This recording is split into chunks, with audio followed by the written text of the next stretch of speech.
Kentucky sun pressed upon Abigail's neck, a relentless, familiar pressure, mirroring the grief that had become her constant, suffocating shadow.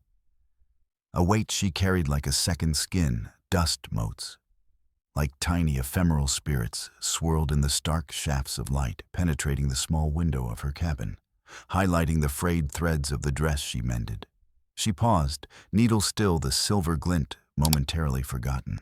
A sudden, achingly vivid memory pierced through Thomas, his hand warm and strong in hers, their fingers laced together as they watched a bruised peach sunset paint the western hills, the sky, a canvas of fleeting glory. His voice rich with an infectious, booming laughter that could charm the birds from the trees, sketched their future farm.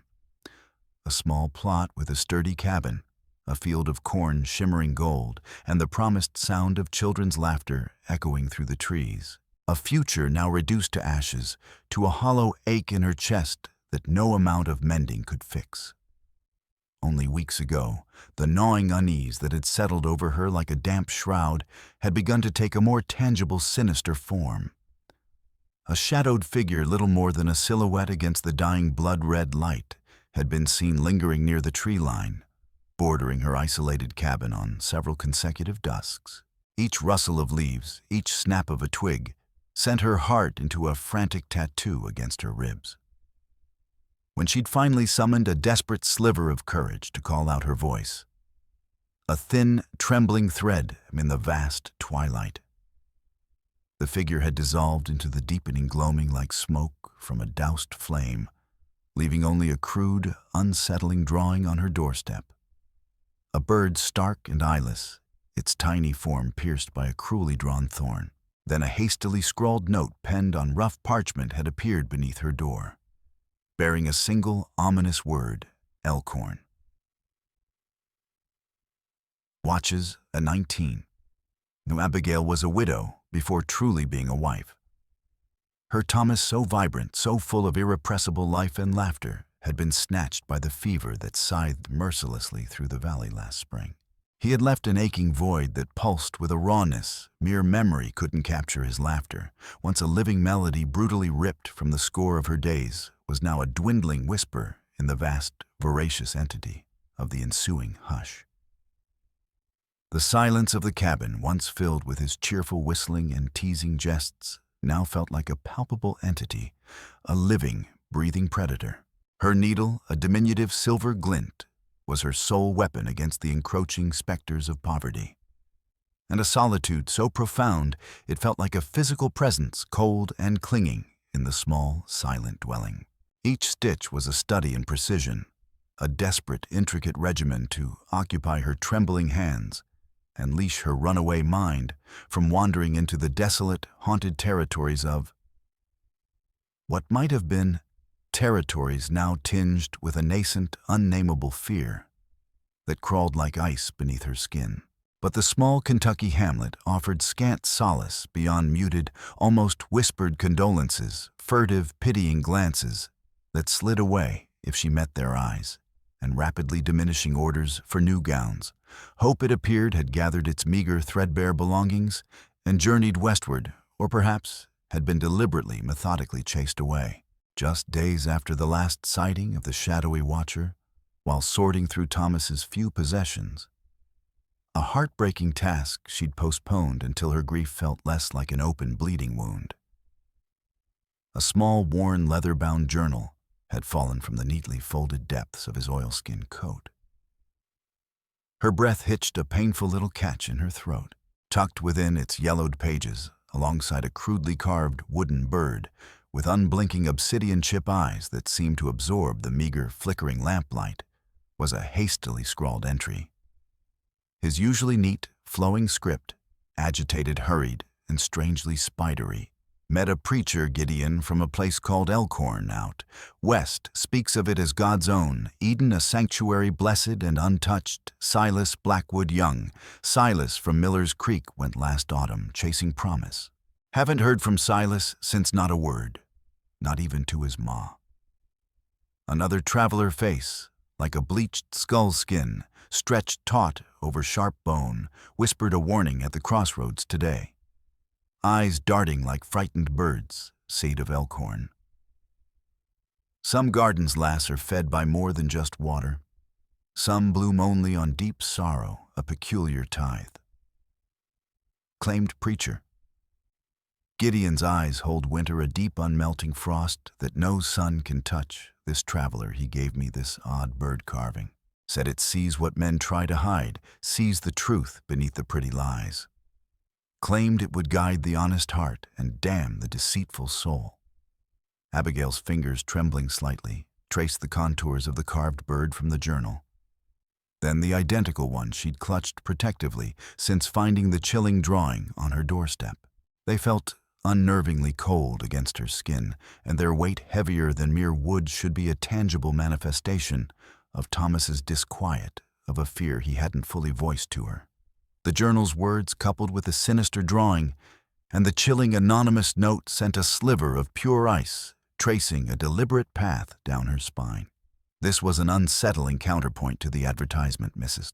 Henderson, the voluble postmistress, whose heart was as vast as her pronouncements, but whose eyes now uncharacteristically were clouded with a deep, unfamiliar sobriety, what pressed into Abigail's trembling hand. Something to consider, child, Mrs. Henderson had offered her usually booming voice. Hushed, conspiratorial, her gaze unusually direct, almost pleading. Holding Abigail's a new beginning, perhaps far from these shadows. But tread carefully, Abigail, with fervent prayer in your heart and keen sense in your head. Not all that glitters is gold, especially out west, where the land is new and the laws are, well, sometimes they're slow to follow or twisted to suit darker purposes. The Lord works in mysterious ways, child, that's true. But sometimes so does the devil, disguised as an angel of radiant light, promising paradise, while paving the very road to perdition. I knew a woman, Elspeth Mayhew, a sweet, gentle soul. She went to one of them New Edens some years back. Never a word since, like the earth just swallowed her whole.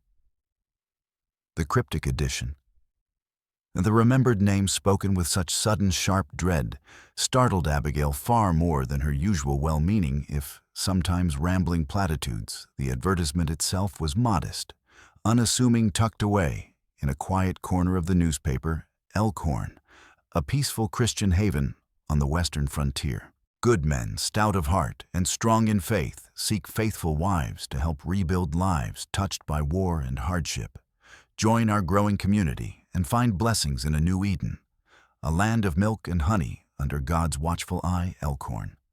The name itself now carried a threefold discordant echo, one of hesitant, desperate promise, another of Thomas's the stranger's and Mrs. Henderson's profound, chilling unease, and a third sharper note of pure menace emanating from the anonymous watcher, and the image of the pierced bird. Abigail read it repeatedly, the newspaper trembling slightly in her hand and the ink blurring before her tear-filled eyes. She tried to conjure visions of white picket fences, of harmonious Sunday hymns lifting souls to heaven, of strong calloused hands shaping a bright future, and the melody of children's laughter. A sound she desperately, achingly craved. A sound to fill the crushing, silent void Thomas had left. But Kentucky held only phantoms now, their mournful whispers louder, more insistent in the oppressive stillness that felt more like a burial shroud draped over her empty cabin. A silence punctuated only by the unsettling, terrifying possibility of a watcher in the trees. The war had taken so many good men, and then the sicknesses that followed, like hungry wolves, leaving behind a quiet, pervasive sorrow, a palpable melancholy that clung to the hills like a stubborn mist.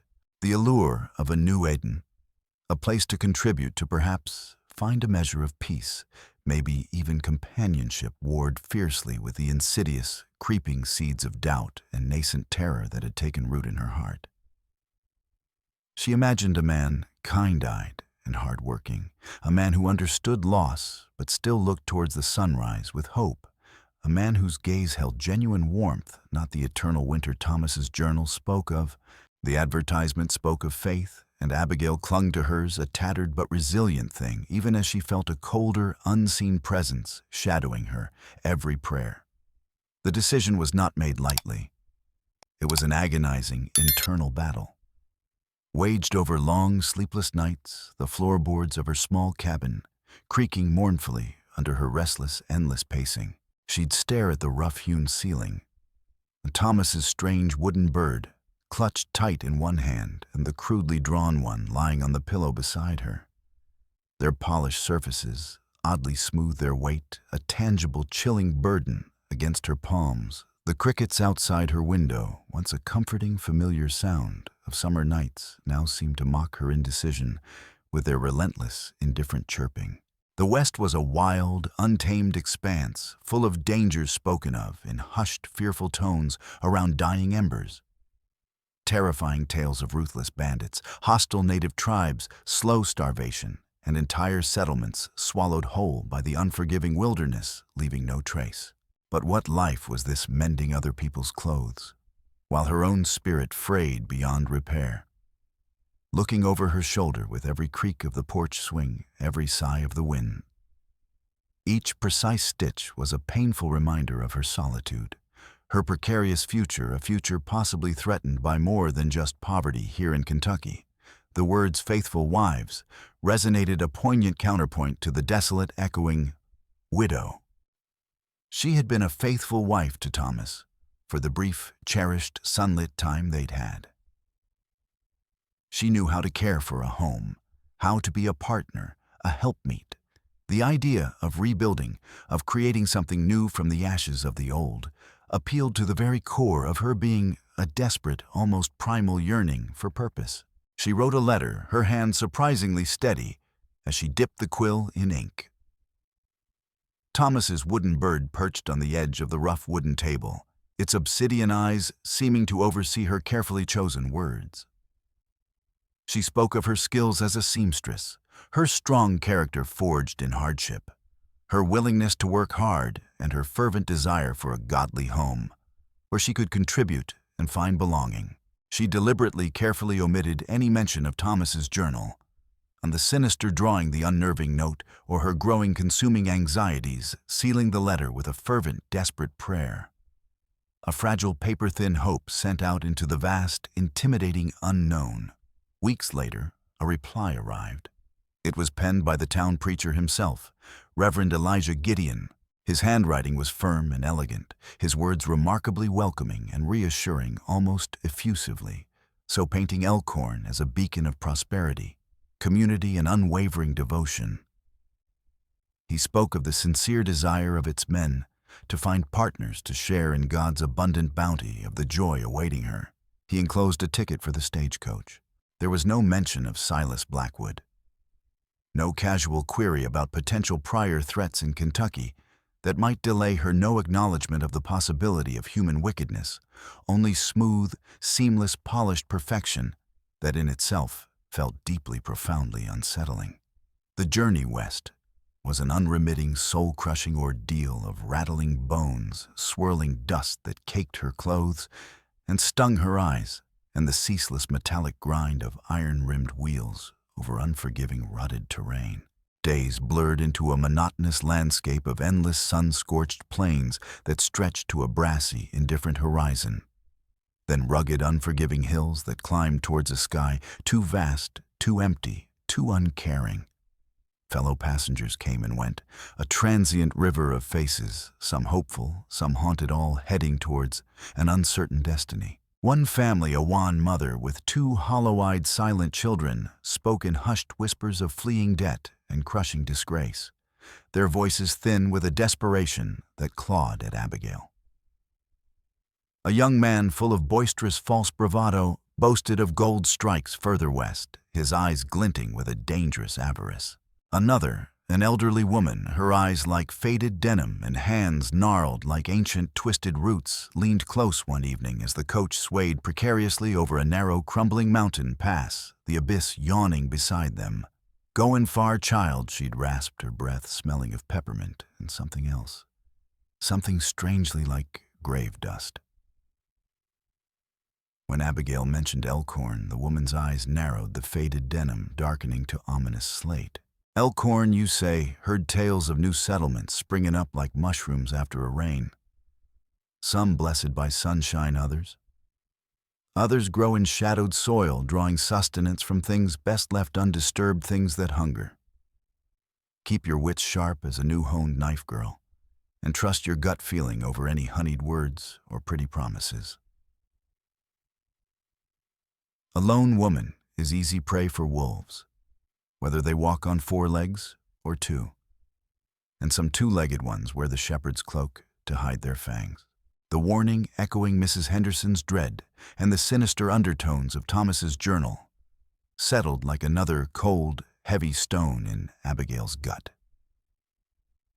She clutched her small satchel, her few belongings, and Thomas's carved bird, a fragile testament to the life she was leaving behind, the hope she desperately, foolishly clung to. She watched the horizon, searching for a sign. A whisper of the haven promised a growing tremor of fear, warring with a desperate, steely determination.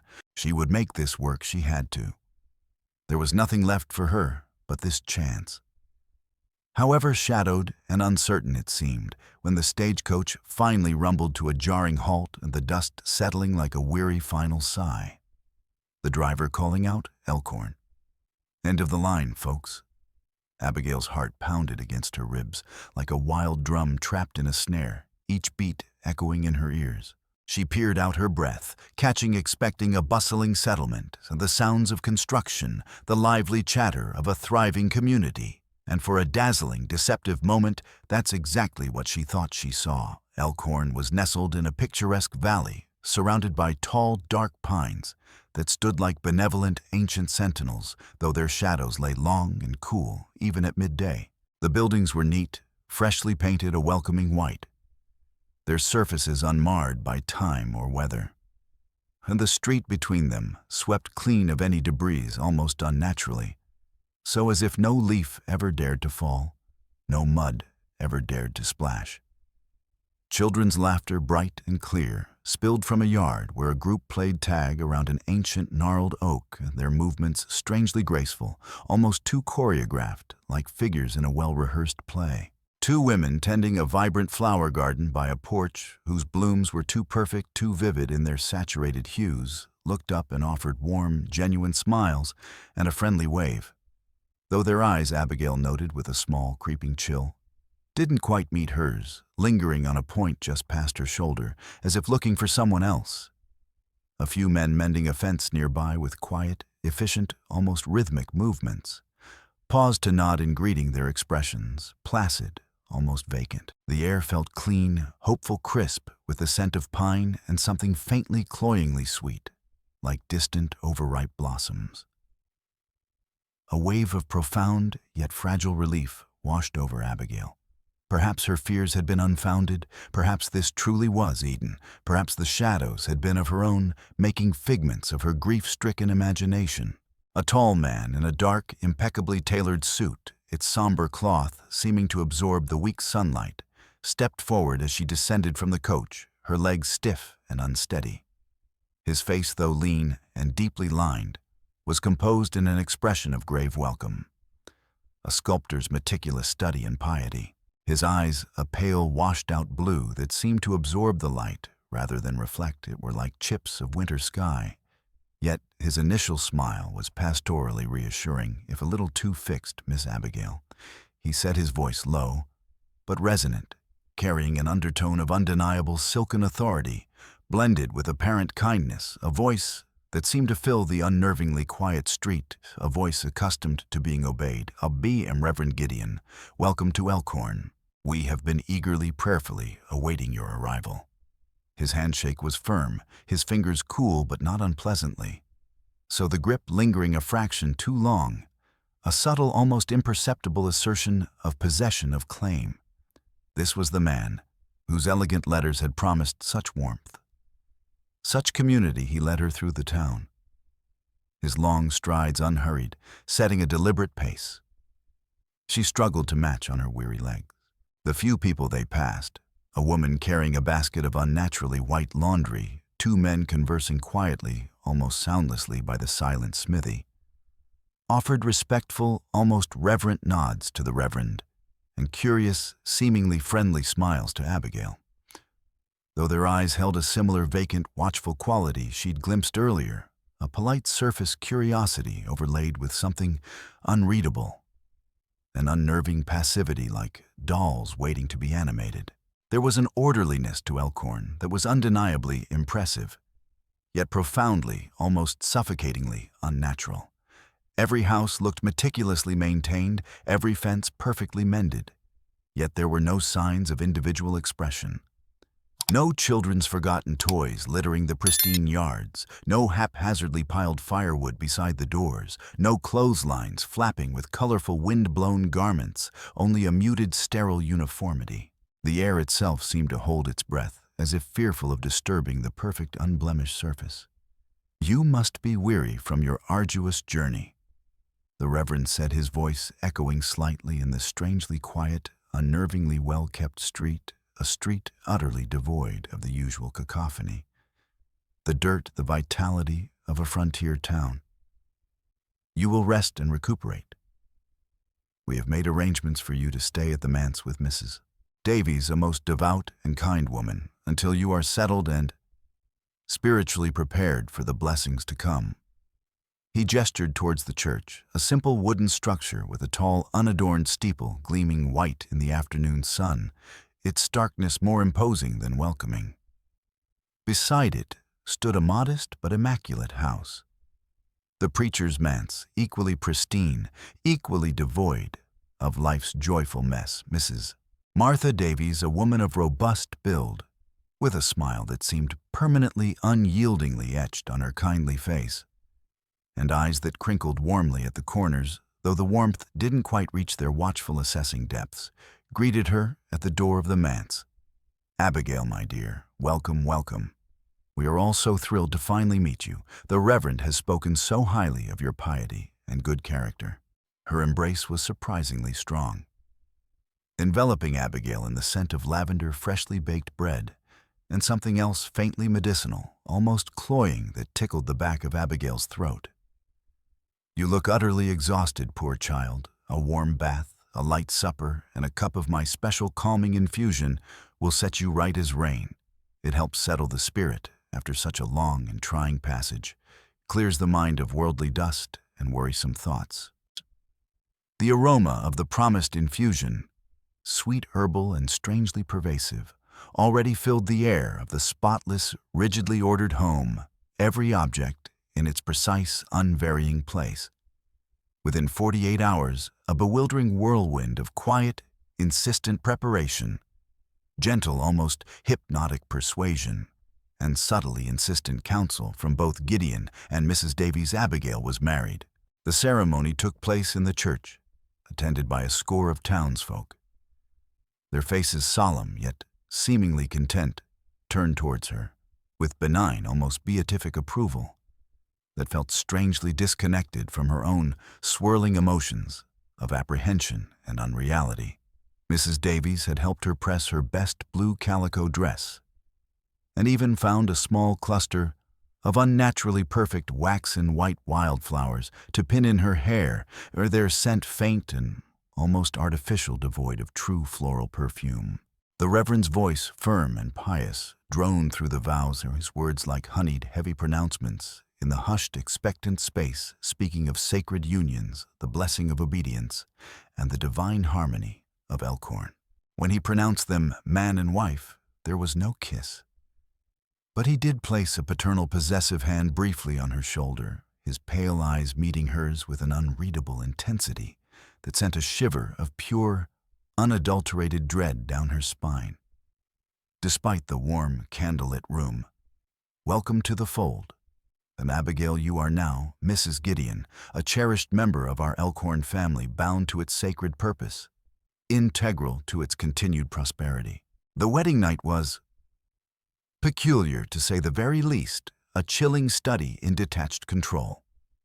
The Reverend was courteous, but disarmingly, unnervingly distant, treating her more like a respected, slightly fragile, and potentially untrustworthy guest than a new bride.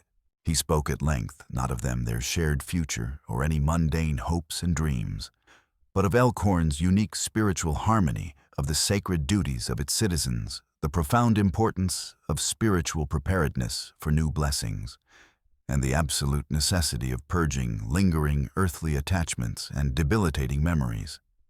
He then showed her to a small, sparsely furnished room at the back of the manse, separate and far removed from his own quarters. "Now this will be your sanctuary for a few days, Abigail."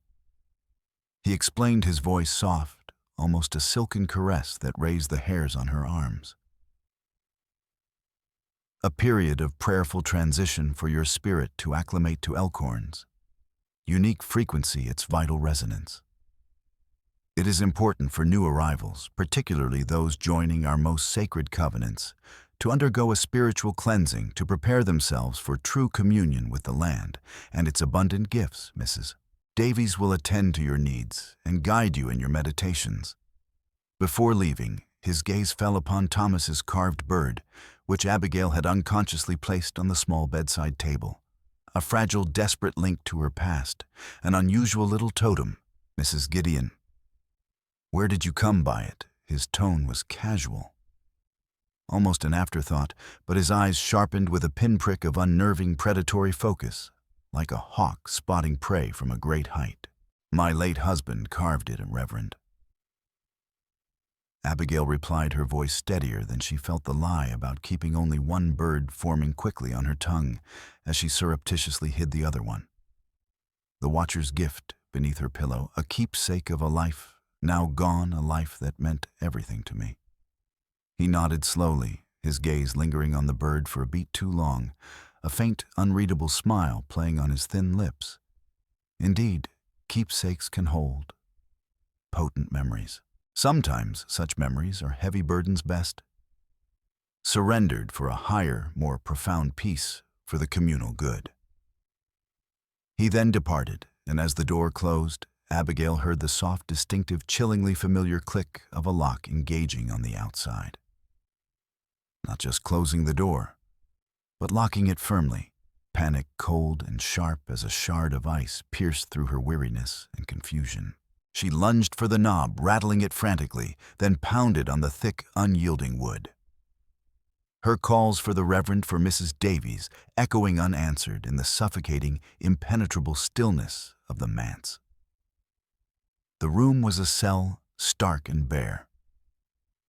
A single window, high up and narrow, offered only a sliver of bruised, indifferent sky, too high to reach, too narrow to offer escape. There were no mirrors, no personal touches, nothing to reflect her own existence save for the small, ominous bird on the table, and the wild, frantic thumping of her own heart against her ribs, a trapped bird, beating its wings against cage bars. Later, a different woman, younger than Mrs. Davies, with downcast eyes and a perpetually haunted, fragile expression that spoke of broken will, brought a tray. Her name, she mumbled, barely audible, was Sarah. She carried a bowl of thin, tasteless porridge and a cup of the now familiar herbal tea, its sweetish, cloying scent making Abigail's stomach churn with a new, sickening dread. "The Reverend says you are to rest, Mrs. Gideon." Sarah mumbled, not meeting Abigail's gaze, her hands trembling so violently that the cup rattled in its saucer, spilling a few dark drops onto the pristine tray. "For your purification. The tea helps, it brings peace and acceptance. Everyone drinks it. It makes things easier." And then she was gone, backing out of the room as if fleeing a contagion. The lock clicking firmly, finally back into place. Days blurred into a monotonous, terrifying cycle of confinement and encroaching, mind-numbing dread. Each meal brought by the silent, fearful Sarah included the peculiar tea. At first, Abigail drank it, desperate for the oblivion of sleep, to escape her mounting terror and the cacophony of her own tormented thoughts. But the ensuing lethargy was too profound, too cloying her thoughts, swimming in a disorienting, debilitating fog that robbed her of her will, leaving her adrift in a sea of fuzzy incomprehension Thomas's journal entry, the stranger's chilling warning at the crossroads, Mrs. Henderson's parting words of caution, the unsettling presence of the watcher in Kentucky, the unnerving coldness in Gideon's eyes, despite his veneer of pastoral benevolence, the unnatural sterile perfection of Elkhorn. And now the locked door. It all screamed a silent, urgent, desperate alarm that finally pierced through the sedative haze. She began to feign sipping the tea. Then, when Sarah wasn't looking, discreetly poured its cloying contents into the chamber pot beneath her narrow, hard bed. She needed her wits. This was no peaceful haven.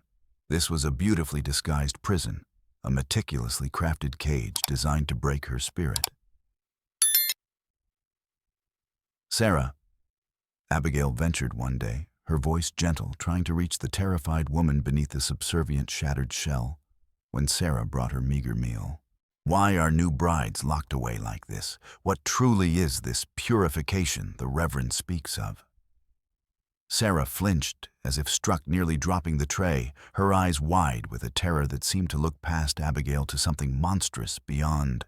It is the way Mrs. Gideon for Elkhorn to be blessed, for peace to endure. The land must be satisfied. It demands it." Her eyes darted to the locked door, then back to Abigail, a silent, desperate, almost pitiful plea in their watery depths. "Drink the tea. It's easier if you drink the tea. Don't fight, don't ask questions. It only angers them, angers the Reverend. And it—" She shuddered violently, a tremor that shook her entire small frame. "Angers who, Sarah? The Reverend. And what is it?" Abigail pressed, sensing a tiny crack in Sarah's wall of terror. Sarah just shook her head, fresh tears welling, tracing clean paths through the dust on her pale cheeks. "Everyone. The land it needs. Appeasing, they say. They say the old ones, the first inhabitants who lived here before us. Their spirits are restless, vengeful under the church itself. The harvests fail if the harmony isn't maintained, if the land isn't given what it craves. Last spring, when Martha, when she refused to drink the tea, refused the preparation, the blight came early, devastating the crops." Her voice dropped to a barely audible whisper, fraught with a horror that seemed to consume her from within. "Please, Mrs. Gideon, for your own sake, for all our sakes, drink the tea. Accept. It's the only way." The conversation, though fragmented and terrifying, confirmed Abigail's deepest, most visceral fears. Sarah was a prisoner too broken and utterly terrified, her sanity frayed to a thread. There would be no help from her, only chilling echoes of the town's monstrous collective delusion. At night, the preternatural quietude of Elkhorn, so unsettling by day, was fractured by a low rhythmic chanting that seemed to emanate from the chapel next door. It was a sound that vibrated deep in her bones, unsettling and ancient, less like Christian hymnody, and more like a primitive, desperate, almost pagan invocation. Sometimes, if she pressed her ear to the rough plank wall separating her room from the outside, she could hear the shuffling of many feet, a collective, synchronized movement that was too deliberate, too unnatural for a normal church gathering. The people she glimpsed from her narrow window, moving like wraiths in the moonlight, towards the chapel, their faces pale and expressionless in the silver gloom, were ghosts in their own lives, marionettes dancing to an unseen, sinister hand. What unnerved her most, however, intensifying her terror into a gnawing, obsessive dread, was a plot of land she could just barely see from the corner of her window if she craned her neck until her muscles screamed in protest. It was situated directly behind the church, a rectangular area surrounded by rough wooden stakes, a single strand of weathered rope delineating its stark perimeter, the consecrated ground. As she'd heard Reverend Gideon call it, in a hushed, reverent tone when speaking to Mrs. Davies outside her door one afternoon, a conversation punctuated by Mrs. Davies's sharp, anxious agreement. It was a forbidden zone. No one in town ever went near it, not the men tilling the nearby fields with their perpetually downcast eyes. Not the women who sometimes tended small regimented vegetable patches near their homes with a joyless robotic efficiency. Yet it was always guarded. She would see a figure sometimes, two standing motionless at its edge, even in the dead of night, when the moon was a mere sliver or entirely hidden by thick clouds, their silhouettes dark and menacing against the faintly luminous ground. They never moved, never spoke, just stood like macabre awaiting statues. What were they guarding so diligently? What secrets did that dark roped-off earth hold? The quiet, suffocating orderliness of Elkhorn, and the joyless, vacant faces of its inhabitants, the locked room, the sedative tea, the nightly chanting, the ever-present guards by that strange, shunned plot. It all began to coalesce into a terrifying, unspoken, monstrous question, and the answer to which she feared would shatter her very soul. She knew she had to escape, not just the room, but Elkhorn itself, this chilling facade of piety, masking an unimaginable yawning abyss. She feigned deeper, more complete sleep each day, allowing Sarah to believe the sedatives were taking full effect, her breathing slow. And even when the trembling woman entered, she listened, observed, noted the routines of the manse. With a desperate life or death acuity, the Reverend was often absent during the day, attending to what he termed community spiritual guidance. His voice carrying a false, oily sincerity even through the thick walls. Sarah came, at predictable, sun-delineated times. Her best chance would be at night, during the height of the fervent chanting, when the town's collective attention and that of any potential watchmen beyond those at the consecrated ground would be focused elsewhere, their senses perhaps dulled by their own rituals. A violent thunderstorm which had been gathering for days in the bruised western sky, like a vast, angry primordial beast, finally provided her chance. It rolled in from the mountains with sudden, unbridled fury, the sky turning a sickly purple-black, a landscape of celestial rage. Rain lashed against the small window in horizontal stinging sheets, and wind howled around the eaves of the manse, a wild, elemental chorus that masked other sounds, a soundtrack to her desperate, terrifying bid for freedom. The nightly chanting from the chapel seemed more fervent, more desperate tonight, as if battling the storm's deafening crescendo, reaching a fever pitch of guttural, inhuman sounds. Abigail's heart hammered against her ribs, so hard she feared it would betray her, a frantic drummer in the orchestra of the storm. It was now or never. Over several agonizingly slow, nerve-wracking days, using a small splintered piece of wood she'd managed to pry from the decaying windowsill.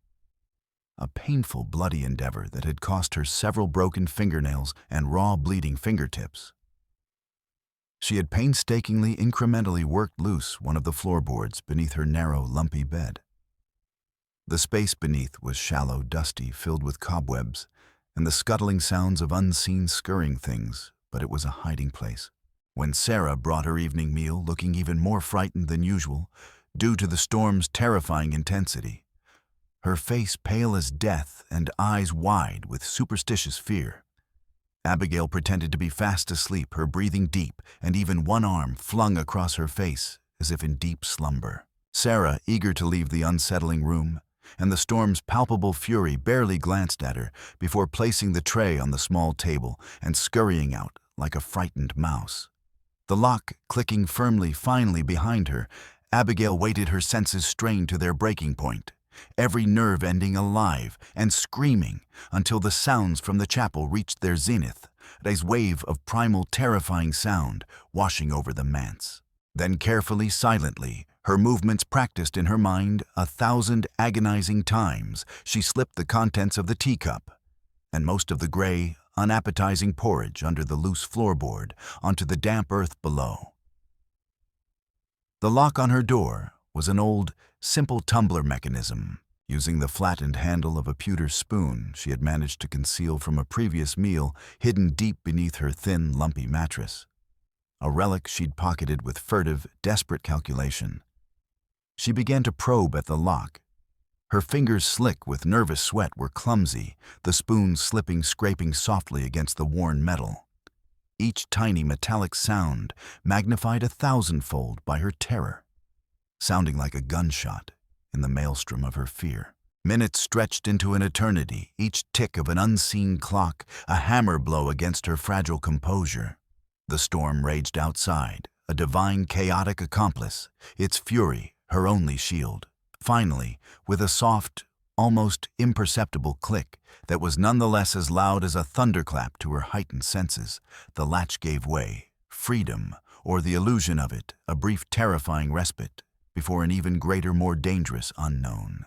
She eased the door open inch by terrifying inch, peering into the dark, narrow hallway. The manse was utterly silent, save for the continuous roar of the storm and the distant, rhythmic, deeply unsettling chanting from the chapel, a sound that seemed to slither under the door, like a venomous snake. Barefoot, her heart a frantic drum against her ribs, a wild bird desperate for escape. She crept through the house, her breath held tight in her chest, every dancing shadow a potential enemy. Every creak of the old house a portent of discovery. The main door, the one leading to the outside world, the world beyond.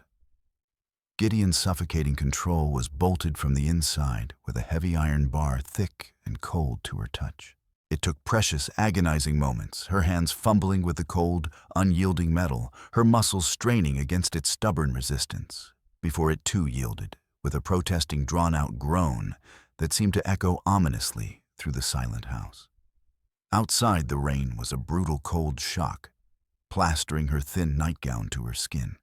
In an instant, the wind tearing at her, like an angry beast, the wind tore at her hair, whipping it across her face, momentarily blinding her. Keeping to the deepest shadows cast by the convulsing, groaning trees, shadows that danced like demons in the storm's unholy fury, she slipped past the side of the manse, her bare feet sinking into the muddy, treacherous ground towards the back of the church. The chanting was louder here, a guttural, monotonous, terrifying sound that seemed to claw at the very air. She breathed a sound devoid of any recognizable piety, any human warmth. She could see flickering dancing lights through the chapel windows, silhouetting figures moving within in a strange, repetitive, almost convulsive dance. She didn't dare look too closely, her gaze fixed on her goal. Her goal, the epicenter of her terror and her desperate, consuming hope for answers, was the forbidden plot of land. Reaching the roped-off area, she hesitated, her breath catching in her throat, a knot of ice forming in her stomach. The guards were there, two dark figures huddled against the driving rain, their backs to her as they faced inwards, towards whatever they were protecting, their shoulders hunched against the tempest like grotesque gargoyles. The storm was her only true shield now, its deafening chaos, her fragile cloak. Taking a deep, shuddering breath that tasted of rain and wet earth and rising, nauseating fear, she slipped under the single strand of rope, her feet sinking into the soft, sodden, and disturbingly pliable earth, an earth that felt too disturbed, too yielding, like walking on freshly turned graves. What she saw in the next blinding flash of lightning made the storm's biting chill seem warm by comparison. Rows and rows of stark white wooden crosses gleaming wetly in the intermittent, lurid flashes, each one identical, simple, unadorned, and utterly horrifyingly unmarked. They were planted in soil that looked freshly, repeatedly disturbed, mounds of damp earth mounded at the base of each one, like grotesque, silent offerings to some insatiable, unseen deity. The air here felt heavy cold, saturated with an ancient, unspoken sorrow, a palpable miasma of despair.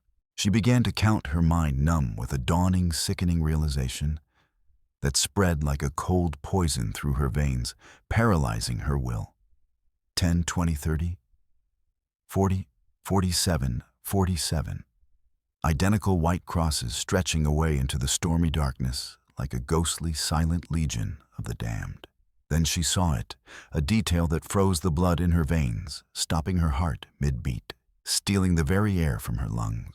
On one of the newer-looking mounds of earth near the edge of the accursed plot, snagged on the rough, splintered wood of the cross, catching the lightning's ghastly glare, was a small, delicate piece of fabric, white, intricately patterned with tiny seed pearls cruelly torn. A wedding veil, And beside it, half buried in the thick, cloying mud at the foot of another cross, looking as if it had been pressed into the earth by a desperate departing hand, was a small, crudely carved wooden bird, almost identical to the one Thomas's journal had described, the one she had clutched for weeks as a talisman against the encroaching darkness, the one currently hidden beneath her floorboard, in the manse Silas Blackwood, his journal, the stranger's warning about gardens fed by more than water. The peculiar tithe, the shadowed soil, Mrs. Henderson's visceral dread, Sarah's whispered terrors about restless spirits and blighted harvests if the land wasn't appeased. The terrible, unvarnished, monstrous truth crashed down on Abigail with the force of a physical blow. Stealing her breath, buckling her knees, Elkhorn was not a town, it was a tomb. A meticulously maintained charnel house. A shrine built on a terrible, repeating human sacrifice. Each spring, perhaps more often, a new bride, a new life lured here under false pretenses of piety, and community wedded, sedated, purified. And then, this field of silent anonymous crosses a grotesque, unending harvest, 47 brides before her. Their hopes and dreams and very lives buried in this unholy consecrated ground. She was to be the 48th, the spiritual cleansing, the prosperity of Elkhorn that Gideon preached with such oily sincerity, the eerie quietude of the town, the erasure of some older, darker memory, some deeper, unatoned transgression connected to this desecrated land. It was all linked to this unending cycle of ritual murder. The eerie quietness of the town and the absence of genuine joy, the vacant, ghostly people, Sarah's consuming terror. They were participants keepers of a monstrous, soul-destroying secret, their own mundane lives bought with the fresh blood of innocence. A twig snapped violently behind her, a sound sharp and distinct, even above the storm's deafening cacophony and the roaring in her own ears. She whirled around terror, a live, suffocating thing in her throat, choking off her scream. One of the guards, his face a pale, rain-lashed demonic mask, illuminated by a sudden blinding flash of lightning, was staring right at her, his eyes wide with shock, then hardening instantly into murderous bestial resolve. The transformation instantaneous and chillingly absolute. He raised a hand, not in greeting, but in alarm, and shouted something lost in the wind, and rang a raw, guttural sound of fury and imminent pursuit. Abigail didn't wait. She turned and fled, scrambling back under the rope like a terrified, cornered animal, plunging into the dense, unwelcoming pine forest that bordered the church grounds, a forest that suddenly seemed her only albeit terrifying ally. Behind her, she heard shouts, the unmistakable chilling sounds of organized pursuit, and the thud of running feet pounding the sodden earth. Torches flared to life, bobbing erratically through the trees, like malevolent dancing will-o'-the-wisps, casting long, dancing, monstrous shadows that writhed and stretched, turning familiar shapes into things of nightmare. Men's voices harsh and urgent, laced with a chilling, predatory hunting fervor, cut through the storm's savage symphony. They were hunting her.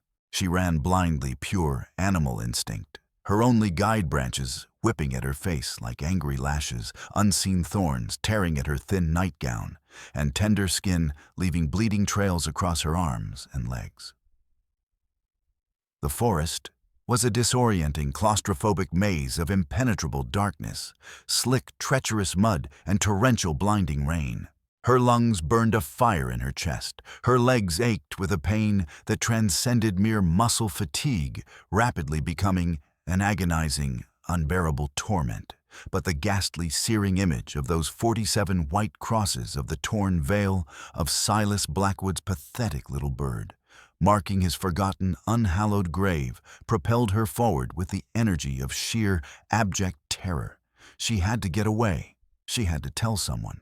This abomination, this charade of piety masking unspeakable, unimaginable evil, could not be allowed to continue.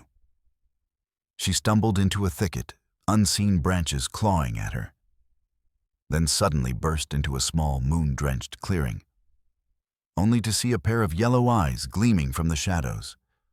A lean, hungry wolf, its lips drawn back in a snarl. A low growl rumbled in its chest. For a terrifying instant, she was trapped between the beast and her human hunters. With a desperate guttural cry, she hurled a loose rock, startling the wolf enough for it to hesitate, and she scrambled past it deeper into the woods. She stumbled again, her foot catching on a gnarled hidden root, and sprawled heavily, her chin hitting the hard earth with a painful crack. A rough rope tightened around her ankle. A snare cunningly hidden beneath a carpet of wet leaves. Pain, sharp and vicious, seared her as she clawed frantically at the tightening hemp, her fingers raw and bleeding. With a frantic surge of adrenaline, she managed to wrench her foot free, skinning her ankle raw just as the first of her pursuers crashed through the undergrowth, nearby, his torch casting wild demonic shadows. She scrambled up the snare, having gashed her ankle badly, and limped on each step in agony. The ground beneath her suddenly gave way again. She yelped as she stumbled into a hidden depression, a shallow pit hastily dug and poorly concealed with branches, her already injured ankle twisting cruelly beneath her. With a sickening crunch, pain, white-hot and nauseating, shot up her leg, momentarily blinding her. She heard the pursuit crashing closer, their voices louder, exultant like hounds closing on a wounded fox. Scrambling to her feet, ignoring the throbbing in her ankle and the burning in her lungs, she limped on, biting back sobs of pain and terror. A figure burst through the undergrowth to her left, much closer now, close enough for her to see the glint of metal. A rifle barrel illuminated by a nearby torch. She veered sharply right, plunging into a denser thicket of rhododendron and the tough, waxy leaves tearing at her, offering scant cover. A searing pain like a red-hot poker shot through her left shoulder, throwing her off balance. She stumbled, cried out, a thin, desperate sound, instantly swallowed by the storm, and fell heavily, rolling down a short, muddy, rock-strewn embankment. Her hand came away from her shoulder, wet and terrifyingly sticky with blood. They had shot her. Darkness, cool and inviting, lapped at the edges of her vision. She could hear them getting closer, their voices angrier now, frustrated at her continued evasion. With a last desperate surge of will, born of pure animal instinct for survival, she crawled, dragging her injured leg, ignoring the screaming protest of her shoulder towards the growing roar of rushing water, hoping, praying the river might offer an escape, or at least hide her trail from their dogs, whose distant, excited baying now joined the human clamor. She reached the riverbank, the cold, turbulent water swirling hungrily around her, pulling at her. And then consciousness mercifully slipped away. The roar of the storm and the triumphant shouts of her pursuers fading into a vast, indifferent, welcoming silence. She awoke to the pungent, earthy smell of wood smoke and unfamiliar sharp herbs that tickled her nose, making her want to sneeze. For a disoriented, terrifying moment, trapped in the thick fog of returning consciousness, she thought she was dead, or perhaps horrifically back in her locked room in Elkhorn. The cycle of terror beginning anew, the sedative already clouding her mind. But the surface beneath her was softer than a hard plank bed, lined with fragrant pine boughs and thick, warm furs that smelled of forest and animal. And the air, though cool, felt clean, alive, unburdened by the suffocating spiritual miasma, the cloying incense of Elkhorn. She slowly, cautiously opened her eyes, wincing at the sliver of pale, diffuse light that pierced the gloom. She was in a shallow cave, or perhaps a well-concealed shelter, carved deep into a cliff face.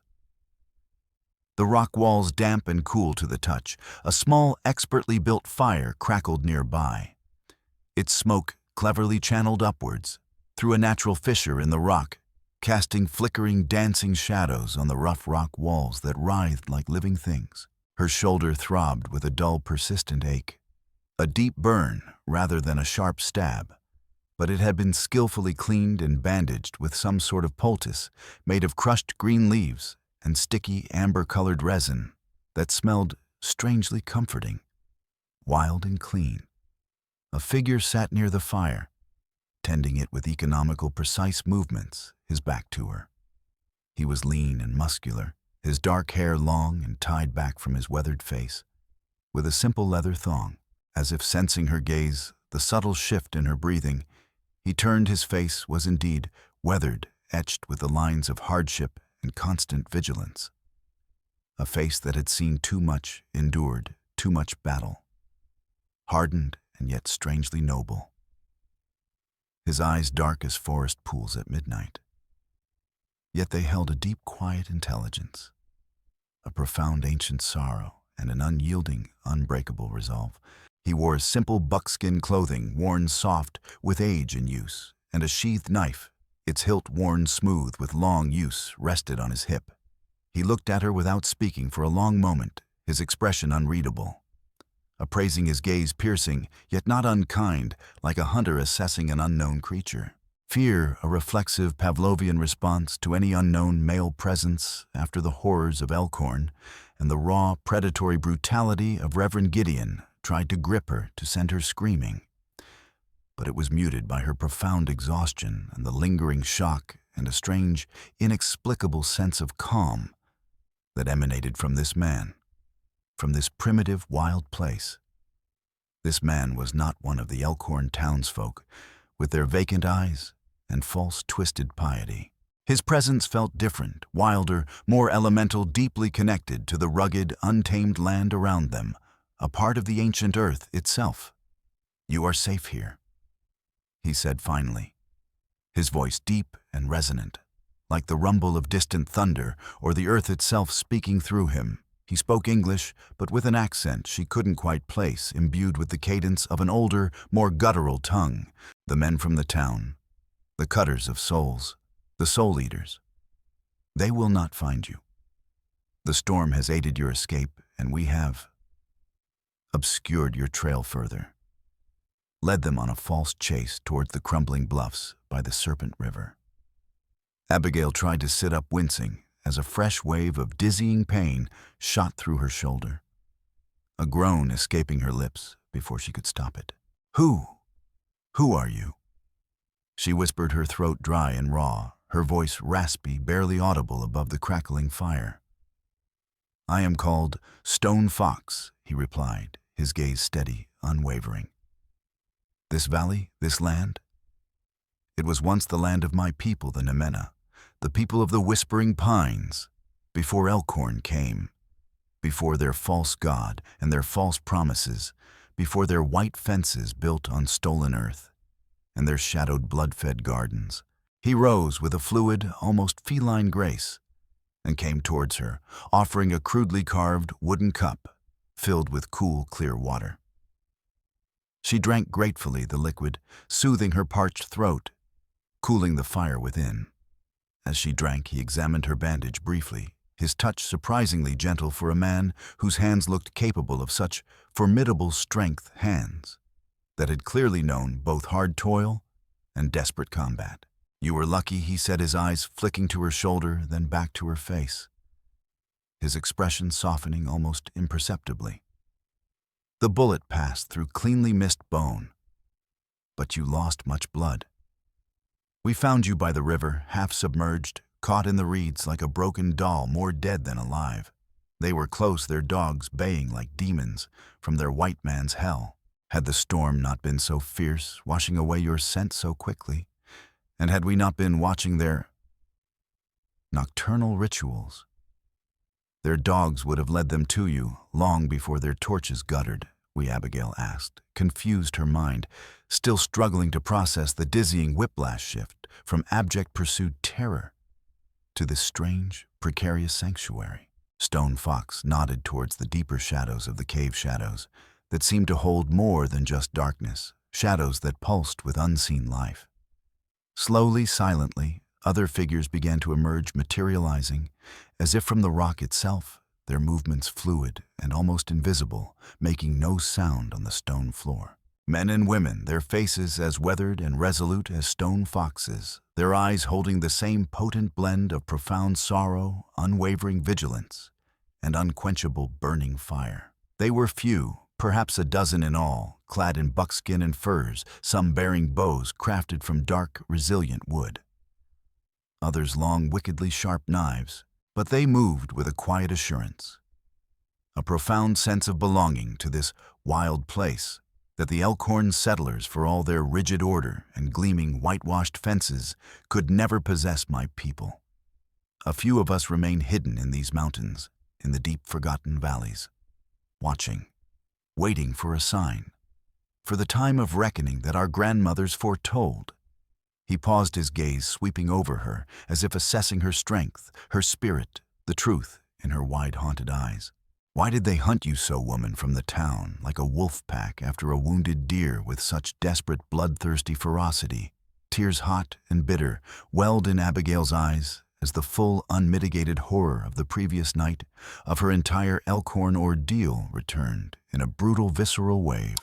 The graves, the veil, Silas, Blackwood's pathetic little bird, the chilling, dawning realization of her own intended fate. The vacant, complicit faces of the townsfolk, now revealed as soulless monsters participating in an unholy, blood-soaked pact. With halting, choked words, her voice thick with emotion and pain, punctuated by shudders of residual terror and the dull, persistent throb of her injured shoulder, she told him everything. The mail-order bride advertisement, the insidious watcher in Kentucky misses, Henderson's and the stranger's veiled warnings, Thomas's ominous journal entry, and the identical carved birds, and the initial deceptive warmth and unnatural perfection of Elkhorn, and the locked room, and the insidious, mind-dulling tea, Sarah's whispered horrors, and final desperate betrayal in the chapel. The nightly inhuman chanting her desperate, terrified escape, and finally her horrifying, soul-shattering discovery behind the church. She described the 47 white crosses, the freshly disturbed earth that smelled of death, and the torn wedding veil. The other small, heartbreaking tokens of lives stole in her voice, breaking into sobs as she recounted the carved bird, so like her own, a mute testament to a young man's extinguished hope. Stone Fox and his people listened in absolute grim silence, their expressions hardening into masks of cold, implacable fury as her story unfolded, their dark eyes reflecting the firelight like chips of polished obsidian. The air in the shelter grew heavy, charged with a palpable, suffocating rage.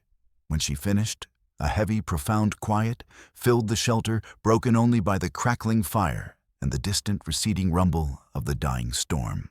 His eyes, when he looked at her again, burned with a righteous, chilling fire, a conflagration of ancient grief and fresh, consuming outrage. Elkhorn, he said, his voice low and venomous, each syllable dripping with generations of accumulated pain and righteous outrage. They stand on sacred ground, our sacred ground.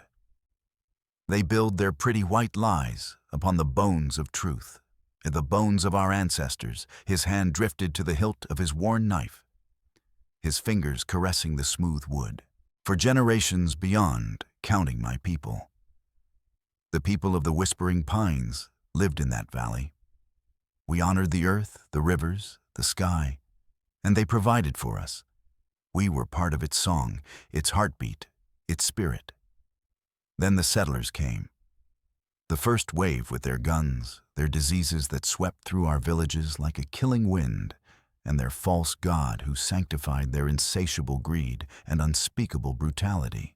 They spoke of treaties of peace, but their words were lies written in the blood of my ancestors. Promises broken before the ink was dry, like all white man's promises. His fists clenched, the knuckles white beneath his weathered skin. They drove us from our homes, from the graves of our elders, from the whispering pines that held our stories, our wisdom.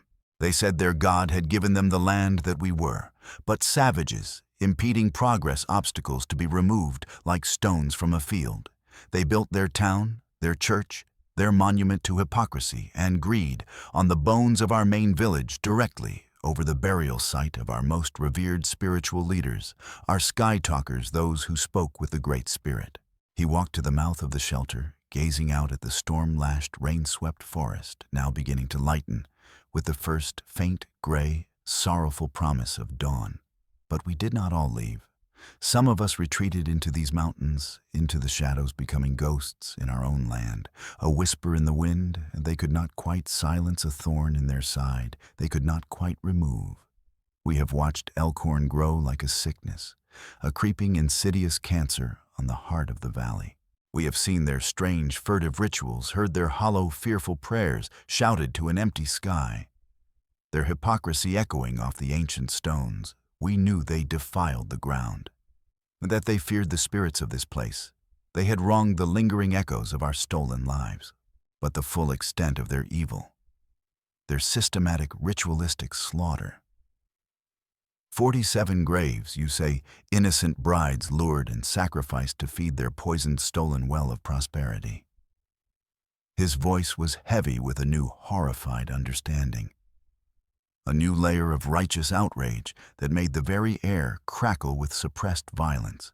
They believe Abigail whispered her voice hoarse, remembering the Reverend Gideon's chilling, self-righteous pronouncements about spiritual cleansing and the land's insatiable appeasement, about the town's prosperity being contingent on their sacred duty, that these sacrifices ensure their prosperity, their harvests, that they cleanse the land of its old sorrows, its ancient memories. Perhaps she added a chilling, sickening thought, striking her with the force of sudden, unwanted revelation. To erase the memory of your people entirely, to try and silence the spirits they so clearly fear, the rightful guardians of this place. By overwriting your sacred ground with their own unholy, blood-soaked acts. Stone Fox turned back his face, a mask of grim, unshakable resolve. His eyes burning with an almost palpable intensity, a dangerous fire. They take brides. Then they take their lives to feed their stolen prosperity. A prosperity built on theft and generations of blood. And to try and silence the spirit of this place. A spirit they do not understand, but greatly mortally fear. A spirit that whispers to them in their guilty, haunted sleep, reminding them of their transgressions.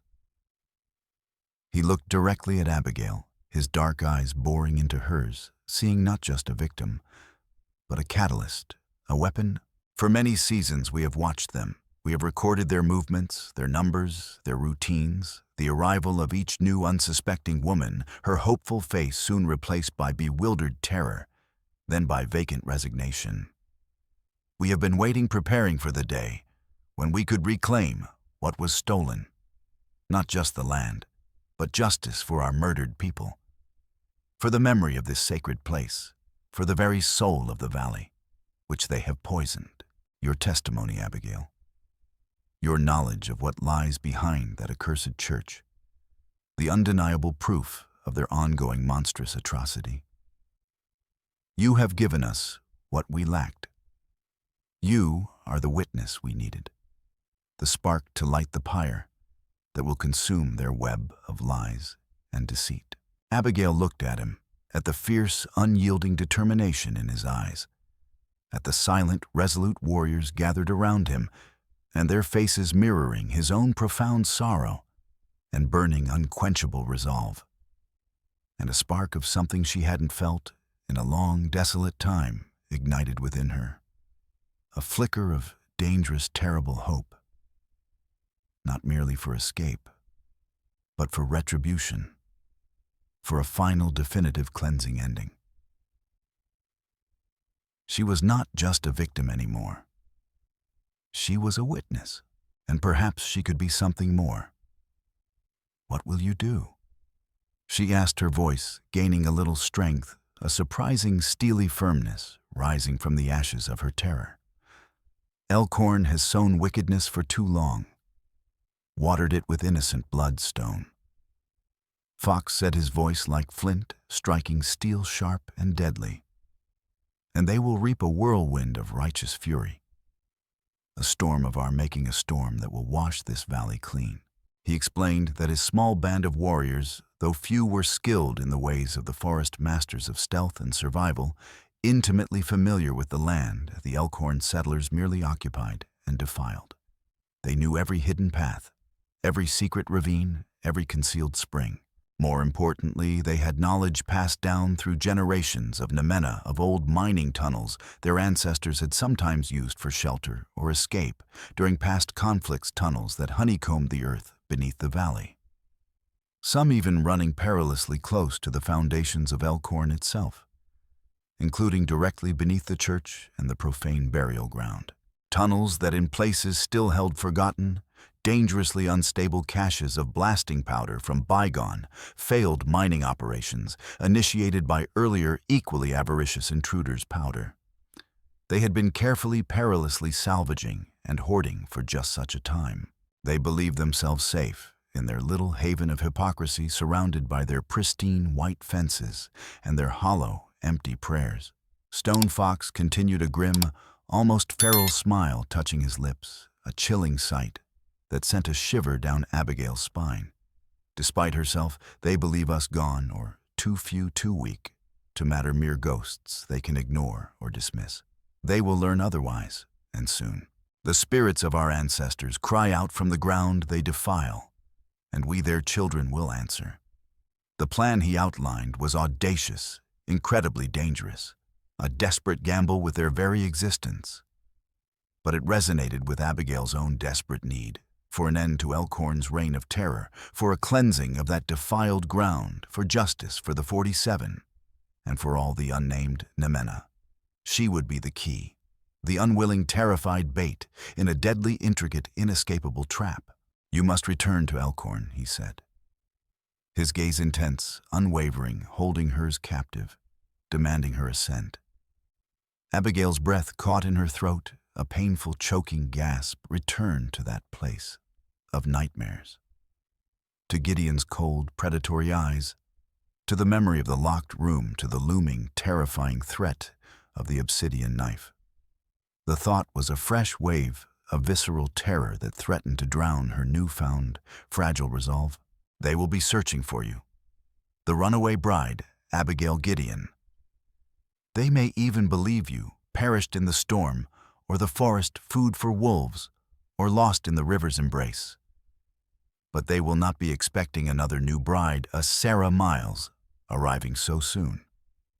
Seeking the promise of their false advertisements, her journey supposedly delayed by mishap and lingering illness, he explained that one of his keenest scouts, a young woman named Little Sparrow, whose agility and knowledge of the terrain were unmatched, and whose sharp eyes missed nothing, would guide her to a point near the stagecoach route.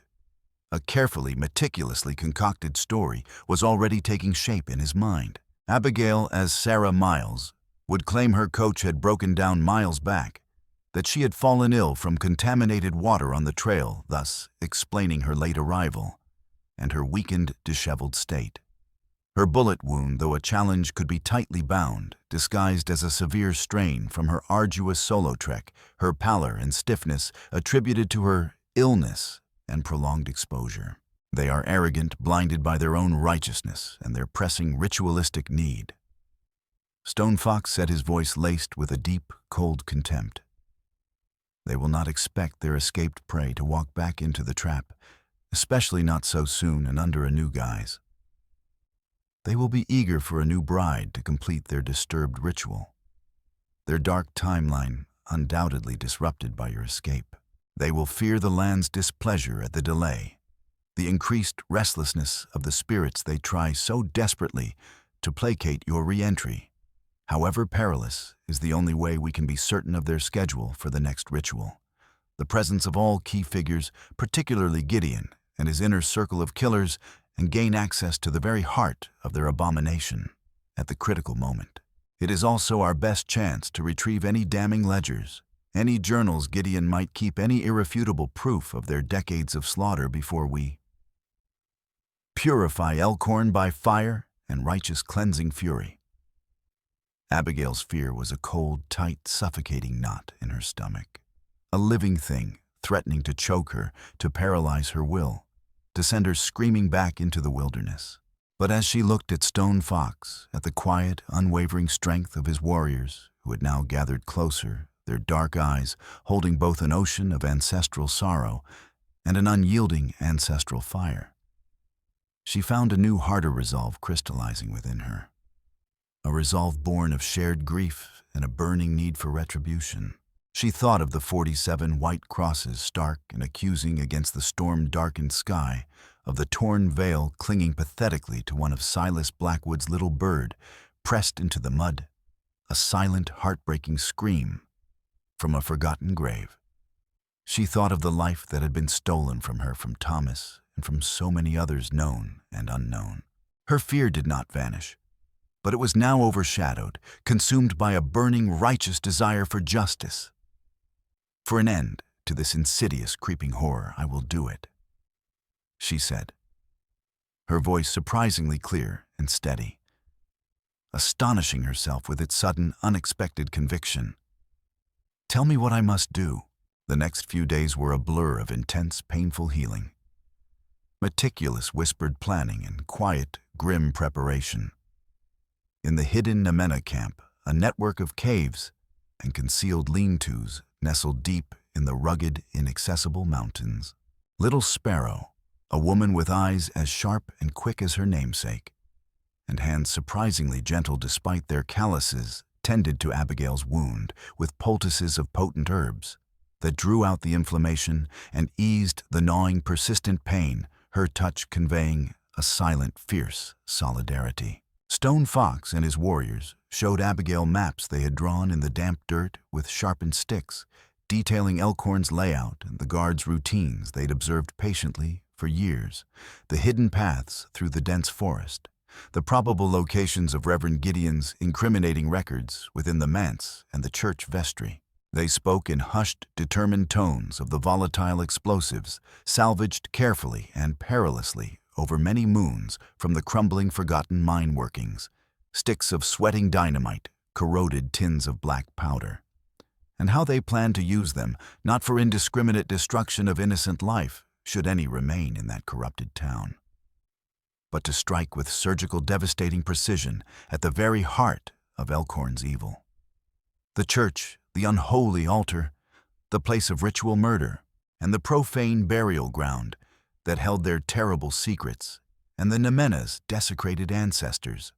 Little Sparrow also taught Abigail basic hand signals used by the Namena for silent communication, and how to move silently, almost invisibly, through dense undergrowth, small skills that might mean the difference between life and agonizing death. They fashioned a new identity for her. Sarah Miles, a widow from a distant eastern town, quiet, demure, perhaps a little broken by grief and hardship, seeking solace and a new beginning in a godly community. A persona meticulously designed to disarm and elicit pity rather than suspicion, to play on Gideon's vanity. Little Sparrow provided her with simple, sturdy, homespun clothing dyed with walnut husks to a drab, unremarkable brown, far different from the thin nightgown she had fled in, or the blue calico she was married in. They rehearsed her story, her demeanor, her answers to anticipated questions, Abigail reciting her lines until they felt like a second skin and the lie becoming a part of her. She found a strength she didn't know she possessed, a cold, detached calmness settling over her like a shroud, insulating her from her own pervasive terror. She was no longer just Abigail, the widowed seamstress, the frightened victim. She was an instrument of a justice long tragically delayed, a conduit for the silent screams of 47 murdered women and countless wronged, restless spirits. Stone Fox also coached her on how to discreetly leave a small, unique marker, a particular arrangement of 3 smooth gray river stones placed in a perfect triangle. Near the manse, once she knew the exact night of the ritual, a signal visible only to Little Sparrow from a hidden, precarious vantage point on the ridge overlooking Elkhorn. The day came for her perilous return. Her shoulder was still tender, aching with a dull, throbbing persistence beneath the tight binding. But the bleeding had long stopped, and the wound was healing cleanly, a testament to Little Sparrow's surprisingly skillful ministrations. Stone Fox himself, along with Little Sparrow, and a few silent, painted warriors whose faces were already streaked with the ominous blacks and reds of impending conflict, their eyes hard and glittering, escorted her through hidden, ancient game trails. emerging near the main road some miles from Elkhorn just as the morning stagecoach was due to pass on its inward journey. "We will be watching Abigail Sarah Stone Fox," said his hand briefly gripping her uninjured arm, his eyes conveying a deep, somber respect that warmed her, despite the chilling enterprise they were embarked upon. "Always little sparrow will be your shadow unseen, unheard. When the time for their unholy ritual comes, and Gideon prepares to strike his next blow against innocence. Look for the sign from our ancestors, a flaming arrow into the heart of their den of hypocrisy. Then the earth itself will speak its outrage, and the sky will weep fire upon their wickedness." He pressed a small, smooth river stone identical to the ones she would use for the signal into her palm. "For courage may the spirits of this land, the true spirits, guide your steps and shield you. Remember the 47. Remember our stolen kin. Remember your Thomas." Walking towards Elkhorn alone this time, on the open, dusty road, dust rising with each hesitant, painful step, her heart pounded a frantic, suffocating rhythm against her ribs. But her steps were remarkably sure, her outward demeanor one of weary resignation and fragile, flickering hope. She carried a small, borrowed bundle, the very picture of an exhausted, bereaved traveler, at the very end of her tether. When she reached the edge of the town, the whitewashed buildings shimmering deceptively in the bright morning sun, she saw the familiar, unsettling quiet. But this time, it felt pregnant with a sinister, palpable anticipation, a tension that hummed beneath the pristine surface, like a coiled snake. Men working in the distant fields stopped their rhythmic labor to stare, their faces wary, searching their eyes, lingering on her, perhaps for any sign of the escaped bride whose flight had clearly caused consternation. She forced herself to meet their gaze with a shy, hopeful glance before lowering her own, playing her part. She announced herself clearly, her voice pitched with carefully rehearsed fatigue and a slight, believable quaver, as Sarah Miles, a mail-order bride whose coach had suffered a broken axle miles back, forcing her to walk the final grueling leg, exacerbating a recent illness she'd contracted on the treacherous trail. She feigned a slight, rattling cough and leaned heavily on a rough walking stick little Sparrow had provided, enhancing the image of utter frailty and vulnerability. She was taken with minimal delay, and a disturbing, almost eager lack of surprise from the townsfolk she encountered directly to Reverend Gideon. He was in his Spartan study in the manse, a heavy, leather-bound ledger open before him, his quill scratching softly, methodically. His pale eyes, like chips of winter ice, scrutinized her from head to foot. A long, unnerving, almost reptilian assessment that made her skin crawl and her blood run cold. A flicker of something unreadable. Suspicion, disappointment that she wasn't the other one quickly found. A cold, calculating assessment of her suitability crossed his gaunt, ascetic features before being swiftly masked by an expression of deep, pastoral concern and oily, unctuous sympathy. Abigail kept her gaze downcast, her body language conveying meekness, profound grief, and utter exhaustion, playing the part of a hopeful, naive woman entirely at his mercy. The story of her delayed journey, her illness, her supposed lone trek through the dangerous wilderness, carefully designed by Stone Fox to appeal to Gideon's sense of power, Elkhorn's supposed benevolence, and their clearly pressing ritualistic need, seemed to satisfy him, or at least his desperate, urgent need for a new victim to fulfill the ritual's inexorable demands overrode any lingering doubts he might have harbored. Elkhorn was clearly eager, perhaps even dangerously desperate for its next sacrifice. The escape of the previous bride, Abigail, had undoubtedly disrupted their dark schedule, their meticulously planned ritual timeline.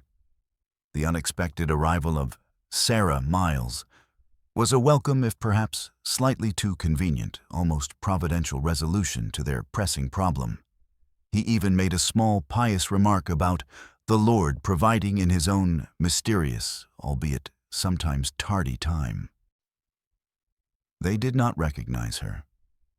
Her ordeal in the forest, the grime deliberately left on her face and hands, the different drab clothing, The artful way little Sparrow had helped her rearrange her hair to cover part of her face and obscure her profile, and her own carefully controlled subdued demeanor had altered her appearance enough. Or perhaps more likely, they only saw what they needed to see another lamb for their profane slaughter, another vessel for their purification, their faces interchangeable in the town's collective, hungry, expectant gaze. She was given a room, not the locked one at the back of the manse from before, but a similar sparse chamber in a different house nearby, under the watchful, unblinking eye of one of the town's most stern-faced, zealously devout women, a Mrs. Albright, whose eyes held no discernible kindness, only a chilling, fervent righteousness, and a gaze that felt like probing, dissecting needles. The routine began anew. The bland, tasteless food, the constant, unnerving surveillance, the expectation of quiet, unquestioning compliance, and of course the herbal tea which Mrs. Albright insisted she drink for strength and serenity. Her voice a stern, unyielding command disguised as solicitousness. This time, Abigail knew for certain it was heavily laced with laudanum or something similar. Each evening she would feign a sip in Mrs. Albright's unnervingly close, almost smothering presence, then discreetly dispose of the rest in the chamber pot when the woman's back was turned, or into the parched earth of a single wilting potted plant in the room that looked as though it too were slowly dying in the familiar act. Now a chilling rehearsal for her role in the impending bloody cataclysm. One evening, on the pretext of seeking spiritual guidance for her troubled spirit and anxious heart, Abigail managed a brief, tense audience with Reverend Gideon in his cold, oppressive study. The room was stark, dominated by a large, dark desk and shelves filled with severe-looking, leather-bound tomes. "Reverend," she began, her voice pitched low and demure, her hands clasped tightly, tremulously in her lap. "This Elkhorn? It is spoken of in such glowing, reverent terms back east, a true Eden. I wonder how is such profound peace, such undeniable prosperity, been maintained for so long in these wild and untamed lands, surrounded by so much uncertainty. What blessings, what sacred duties must one truly embrace to be worthy of a place here, to fully contribute to its unique harmony, to drink from its fount of blessings." Gideon's pale eyes narrowed almost imperceptibly, like a predator scenting something unusual. Perhaps something tainted, in the wind, but not yet identifying it as a direct threat. His long, skeletal fingers steepled before him on the polished wood. "Peace, my child, true peace." His voice was unctuous, a low hypnotic baritone that seemed to vibrate in the cold, still air is born of unity, of shared purpose and unwavering, selfless sacrifice. The land here, this chosen valley, is demanding. It is alive, child. It thirsts. It requires absolute devotion, a complete surrendering of the self to the greater good, to its ancient, hungry rhythms.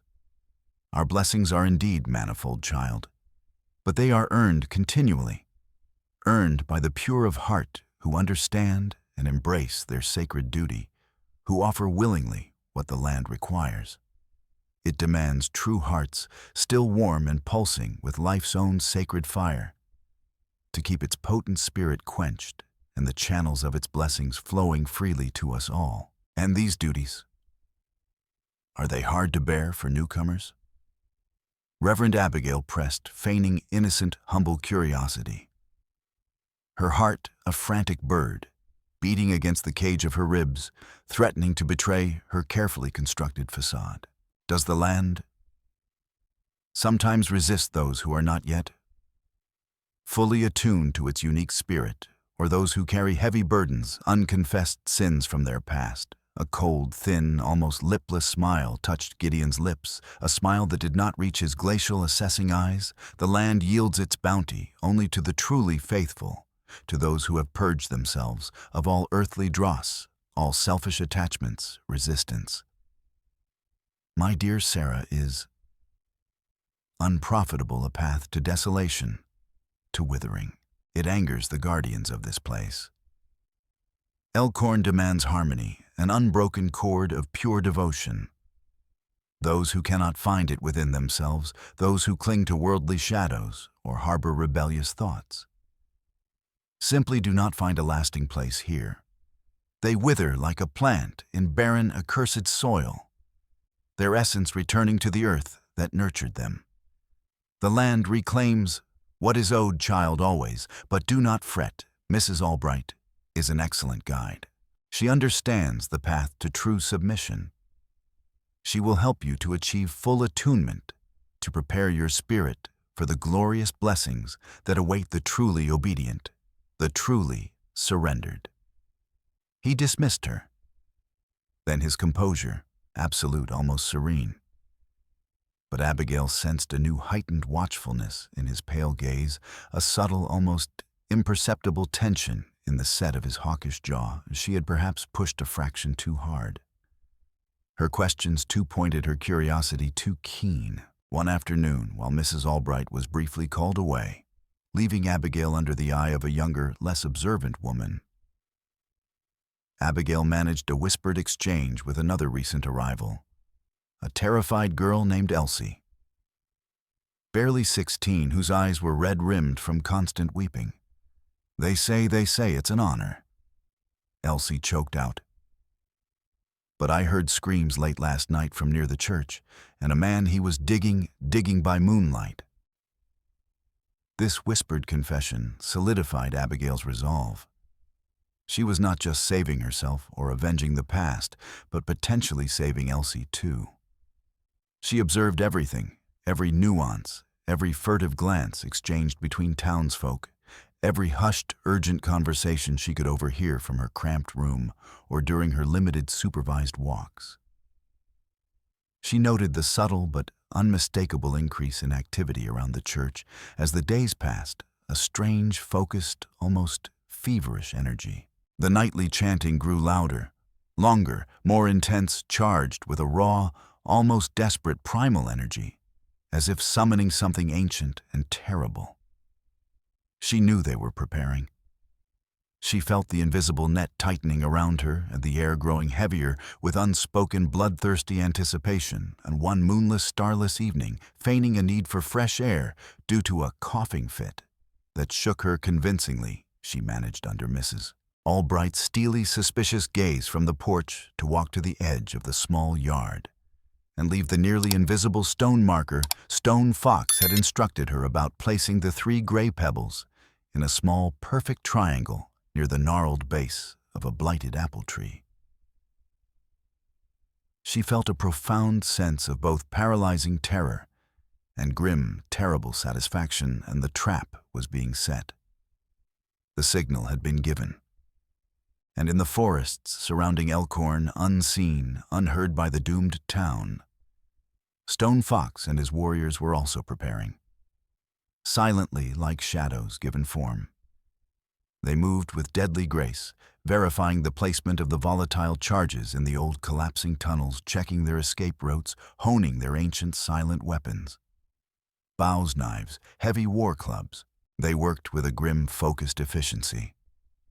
Their movements honed by generations of survival and fueled by a burning, sacred desire to reclaim their ancestral home and avenge their slaughtered kin.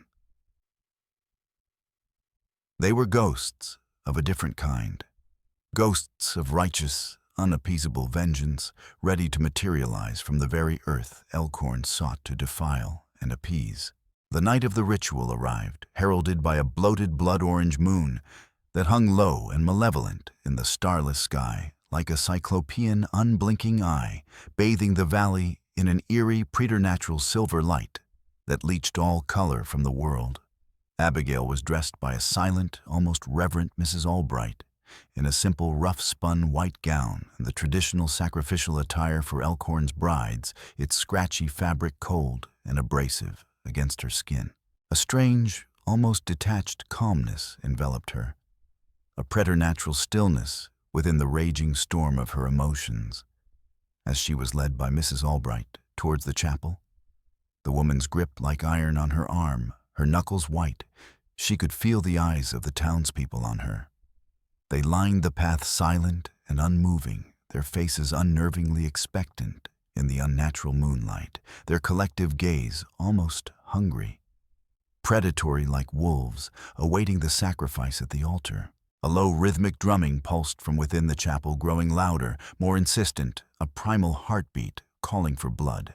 The chapel was filled to capacity with a silent, somber, watchful congregation, their faces upturned, illuminated by the flickering, guttering light of dozens of beeswax candles that cast monstrous dancing shadows. Reverend Gideon stood at the altar, his gaunt face alight with a fervent, unsettling, almost orgasmic glow.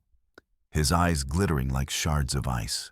The air was thick, heavy, difficult to breathe, saturated with unspoken anticipation, with the cloying, suffocating scent of strange burning incense, and something else, something ancient, metallic, and profoundly malevolent. The unmistakable, sickening smell of old blood and fresh fear. Abigail stood before the altar, her hands clasped loosely before her, her gaze deliberately downcast, as she'd been instructed, but her senses were preternaturally alert, every nerve ending screaming a silent alarm. She remembered the 47 white crosses, stark and accusing in the storm's fury. She remembered the torn veil, Silas Blackwood's little bird, Thomas's prescient consuming fear. She thought of Stone Fox, of Little Sparrow, of the silent, determined people of the Whispering Pines, waiting in the stormy darkness beyond the deceptive white paint and false piety of Elkhorn. She was not alone. This time she was not merely a victim. She was a fulcrum upon which a terrible and necessary justice would turn. Reverend Gideon began his incantations, his voice rising in a hypnotic, deeply unsettling chant that filled the chapel, seeming to make the very air vibrate with a sinister, palpable energy. He spoke of purification, of the sacred duty, to the land of the blessings that flowed from willing sacrifice, of the appeasement of ancient spirits that dwelt beneath the soil spirits. His actions had, in truth, enraged beyond measure. He raised a gleaming obsidian knife, its polished, razor-sharp surface reflecting the flickering candlelight, casting dancing demonic shadows on the wall behind him. This was the moment, the culmination of Elkhorn's dark, blood-soaked, generations-long tradition. The entire congregation leaned forward as one, their breath held in collective, rapt, almost salivating anticipation, their eyes fixed on the gleaming blade and the figure in white. As the blade began its slow, ceremonial descent towards her heart, Gideon's eyes burning with fanaticism and a terrible, unholy light locked onto Abigail's. He paused the chanting, faltering for a microsecond, a slight frown creasing his sweating brow. Something in her stillness, in the almost imperceptible lift of her chin. A flicker of defiance she couldn't entirely suppress, despite her terror snagged his attention. He leaned closer, his face inches from hers, his breath foul with the scent of the strange incense, and something akin to grave decay. "There is still time, child." He hissed, his voice a silken menace. "Offer yourself willingly, embrace the ecstasy of surrender. The land favors a joyful gift. Your resistance only taints the blessing." Suddenly a choked shriek tore through the charged silence from the pews near the front, a sound of pure, craven terror. It was Sarah. Her face, previously a mask of dull, vacant terror, was now contorted with a desperate, craven desire for self-preservation, her sanity finally snapping. She pointed a trembling, accusing finger, her eyes wide with a mad, panicked recognition. Reverend, it is her, the one who fled before Abigail. The seamstress, she resisted the tea, I saw it. She has deceived us all. It's a trick, a demonic trick." Gideon's eyes widened, the pale irises contracting to absolute pinpricks. As if cued by Sarah's desperate, damning outburst, the small, crudely carved wooden bird Thomas had carried, the one Abigail had tucked into a fold of her gown, for courage dislodged by her slight, involuntary tensing. At Sarah's cry, fell from its hiding place, clattering softly, yet with shattering, accusing clarity, in the sudden hush on the wooden floor at Gideon's feet. He stared at it, and then at Abigail's face, truly seeing her, her defiance, her unbroken spirit for the first time since her return as Sarah. Then his gaze, sharp as a raptor's, caught a faint, almost invisible discoloration on the rough white fabric of her sacrificial gown. Near the hem, where a single blue thread, escaped from her hastily mended original wedding calico, had become embedded. A tiny, damning signature of her unique needlework, a thread from the dress she'd worn when he first married her. It was a thread of memory, a thread of undeniable truth. "You," he whispered, his voice a silken hiss of dawning, horrified, utterly disbelieving recognition. A sound only she could hear, above the sudden, shocked, confused murmurs rippling through the congregation. His carefully constructed composure, his mask of pious control, shattered like fragile glass, replaced by a mask of incredulous, murderous, almost inhuman rage. "It cannot be. The seamstress. Abigail, by what sorcery, what devilry do you stand here again?" Defiling this sacred moment, the obsidian knife, no longer a ritual instrument of cold ceremonial precision, became a weapon of desperate, immediate, profane violence. "Devil-woman, abomination, deceiver!" He shrieked, his voice cracking, fully audible now to the stunned, confused congregation, as he lunged, aiming the blade not at her heart in ritual precision, but with raw, animalistic fury directly at her throat. In that precise, terrifying instant before his blade could find its mark, a sound like the shriek of an avenging spirit, a high-piercing whistle cut through the thick, charged air of the chapel. A flaming arrow, trailing sparks like a malevolent comet, arced with impossible speed and deadly accuracy through the night sky, smashing through one of the chapel's high, narrow stained glass windows, showering the altar. And Gideon, with glittering shards of colored glass, embedding itself with a solid, satisfying thud in the heavy wooden rafters directly above the altar, its flames instantly licking at the dry, aged wood. For a single stunned heartbeat, there was absolute disbelieving silence, a collective horrified gasp from the congregation.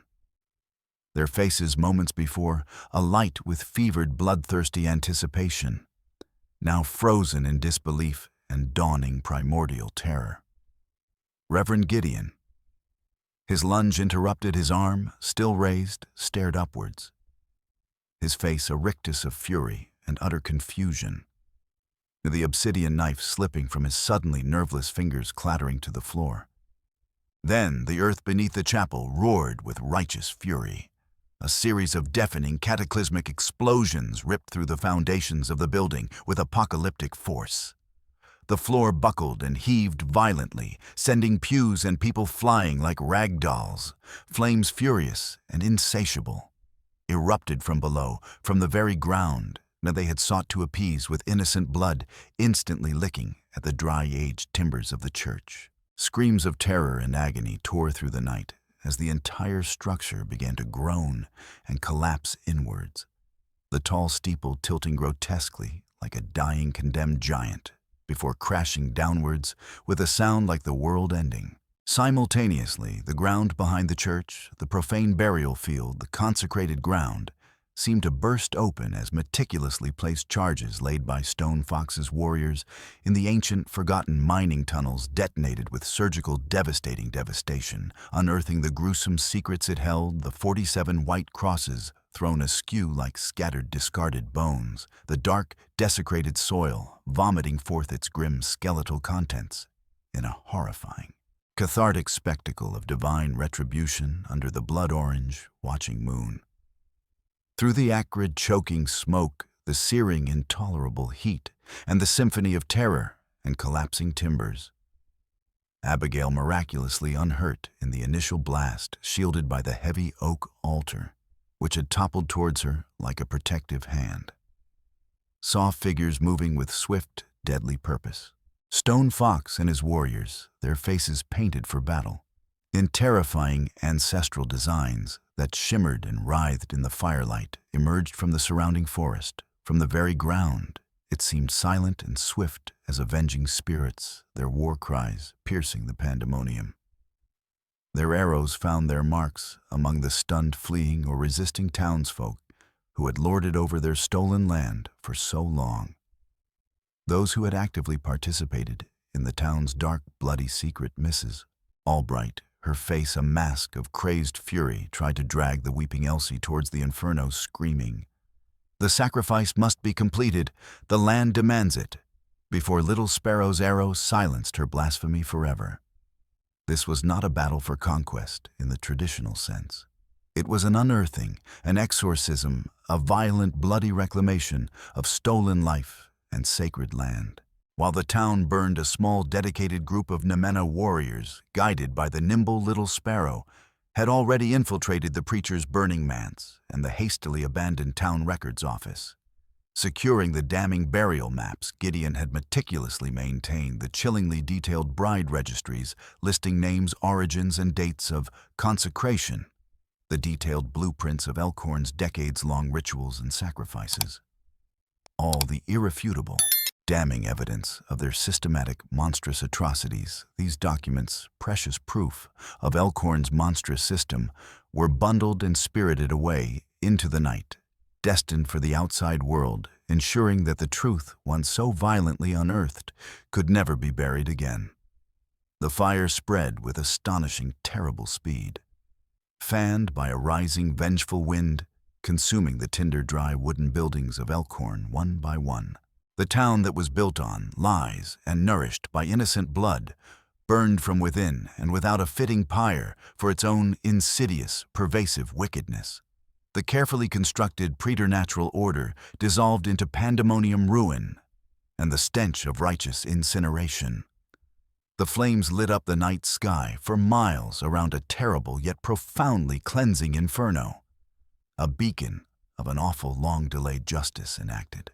By the first pale light of dawn, Elkhorn was little more than smoke, smoldering embers, and the lingering bitter scent of ash carried on the morning breeze.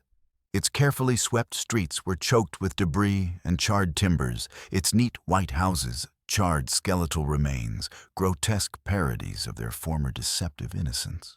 The forbidden plot behind the ruined church was a scene of macabre devastation, its unholy graves violently opened, its secrets laid bare and consecrated by cleansing fire under the pale, indifferent morning sky. The horrific legacy of Elkhorn, so carefully guarded, so meticulously maintained through blood deceit and the cynical perversion of faith, was utterly, irrevocably destroyed. Abigail stood on a rise overlooking the ravaged valley, the acrid smell of smoke filling her nostrils, clinging to her torn and soot-stained white gown. Her shoulder ached, a dull reminder of her ordeal, and fresh burns stung her arms from flying embers. A bleeding cut throbbed on her forehead, where debris had struck her. But her spirit, though battered and bruised by the crucible of the last few weeks, was unbroken, forged anew in fire and truth. Beside her stood Stone Fox, his face grim but resolute, his warrior paint smudged with soot, watching the last vestiges of the town that had desecrated his ancestral land and murdered his people vanish into ash and memory. His warriors silent and weary, their initial battle fury replaced by a profound, somber exhaustion gathered around them. They had not just reclaimed land. They had reclaimed memory, reclaimed dignity, reclaimed a measure of terrible, long overdue justice for the 47 and for their own lost kin. Elsie, trembling but alive, was being tended to by one of the Nemena women. Little Sparrow approached them, not with a weapon, but carrying the recovered Elkhorn ledger, its leather cover singed, but its contents intact. She met Abigail's gaze, a look of shared trial, profound respect and weary triumph passing between them. Then Little Sparrow looked towards the desecrated ground, where a few Nemena women, who had emerged with the dawn like spirits returning to their rightful place, now knelt beginning a low, mournful chant, a song of sorrow, remembrance, and cleansing. They were carefully removing the shattered white crosses and in their place placing simple, unadorned fieldstones, markers of their own ancient tradition, one for each lost soul. Abigail, clutching the small riverstone Stone Fox had given her, walked towards them, and with a prayer for the lost souls, for Elspeth Mayhew, for Martha, for the 47 unnamed, for Silas. and a silent vow for Thomas placed her stone among theirs. A silent tribute. The two women survivor from afar and native daughter of the ravaged land shared a look of profound shared grief and unyielding solidarity. As the sun climbed higher, casting its first hesitant golden rays on the ravaged smoking valley, Abigail turned away from the ruins as she would walk beside Stone Fox and his people away from the nightmare of Elkhorn. She would carry Thomas's carved bird retrieved from the ashes of the chapel floor by a solemn little sparrow. No longer an ill omen, but a symbol of truths unearthed a promise of justice. And she would ensure the ledger of Elkhorn's victims and the story of the Nemena was told. And their silenced voices finally given breath and their stolen lives remembered. Her future was uncertain, a path shrouded in mist, but she would face it with a strength forged in fire and a profound, sorrowful understanding of the darkness that can hide so easily beneath a peaceful, pious facade. The land around them, though scarred by flame and sorrow, felt suddenly lighter, as if a great suffocating weight had been lifted from its spirit, as if it could finally breathe again. And Abigail, who had come west seeking a new life, had found instead a new unshakable purpose. A survivor walking alongside other survivors, their path forward illuminated. Not by the false flickering promise of a manufactured haven, but by the enduring, unquenchable light of truth and the hard-won, brutal dawn of justice.